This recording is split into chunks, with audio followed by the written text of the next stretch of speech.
இந்த வருஷம் இப்ப நம்ம தமிழ் கற்கலாமோட என்ன ப்ரோக்ராம் அப்படின்னு பாத்தீங்கன்னா, உத்தரப்பிரதேசத்துல இருக்கிற மாணவர்களுக்கு தமிழ் கற்பிக்கணும். சோ அது வந்து எப்படின்னு பாத்தீங்கன்னா, இந்த இதுக்கு கீழே என்ன பண்றாங்கன்னா, ஹிந்தி மூலமா தமிழ் சொல்லி கொடுக்கறதுக்காக, ஹிந்தி மூலமா தமிழ் சொல்லி கொடுக்கறதுக்காக 50 ஹிந்தி தெரிஞ்ச தமிழ் டீச்சர்ஸ வந்து தக்ஷின் பாரத் ஹிந்தி பிரச்சார் சபையில இருந்து செலக்ட் பண்ணி, அவங்க வந்து யார் இதை அரேஞ்ச் பண்ணிருக்காங்கன்னா, செம்மொழி தமிழாய்வு மத்திய நிறுவனம் இவங்க வந்து செலக்ட் பண்ணிருக்காங்க. சோ இதுல இருந்து என்ன செலக்ட் பண்ணி 50 பேரை செலக்ட் பண்ணிட்டு அமைச்சிருக்காங்க. ஓகேவா, அனுப்ப போறாங்க.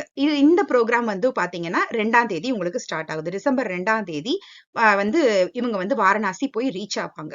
சோ அப்ப வந்துட்டு உங்களுக்கு வந்து இந்த ப்ரோக்ராம் வந்து ஸ்டார்ட் ஆகும். அதே நேரத்துல பாத்தீங்கன்னா அங்க இருந்தும் வந்து ஸ்டூடெண்ட்ஸ் வந்து இங்க வருவாங்க தமிழ் கத்துக்கிறதுக்கு. ஒரு 200 ஸ்டூடெண்ட்ஸ் கிட்டக்க வந்துட்டு காலேஜ் ஸ்டூடெண்ட்ஸ் இங்க வராங்க.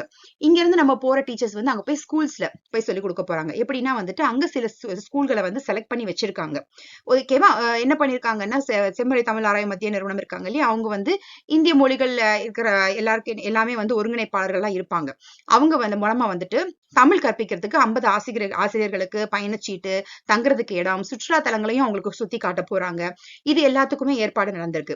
ஓகேவா, சோ இப்ப என்ன பண்ணணும் அப்படின்னா வந்துட்டு மொத்தத்துல 1500 மாணவர்களுக்கு தமிழ் சொல்லிக் கொடுக்க போறாங்க. இங்க இருந்து போற இந்த 50 டீச்சர்ஸ் மொத்தம் 1500 மாணவர்களுக்கு சொல்லிக் கொடுக்க போறாங்க.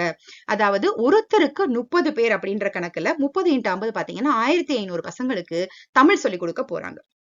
ஓகேவா, சோ பனாரஸ் இந்து பல்கலைக்கழக தமிழ் துறையும் யூபி, அது வந்து யூபியில இருக்கு, வாரணாசி நிர்வாக கல்வித்துறையும் சேர்ந்து தமிழகத்துல இருந்து போறாங்க இல்லையா, இந்த 50 தமிழ் ஆசிரியர்களையும் ஒருங்கிணைச்சு அந்த வேலையெல்லாம் அவங்க அங்க பண்ணுவாங்க.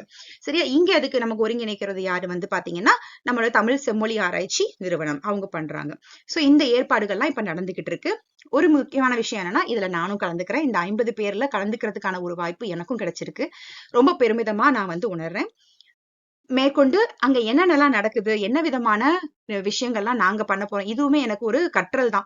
சோ நான் என்னெல்லாம் இதுல கத்துக்க போறேன் அப்படின்றத பார்க்க போறோம். இப்ப இது வரைக்கும் நான் வந்து இங்க என்ன சொல்லிக்கிட்டு இருந்தாங்க, ஹிந்தி டீச்சர் அப்படின்னு சொல்லிக்கிட்டு இருந்தாங்க. இனிமே என்ன வந்து அங்க போற பசங்க என்ன வந்து தமிழ் டீச்சர் வந்துட்டாங்களா அப்படின்னு சொல்லி கேட்க போறாங்க.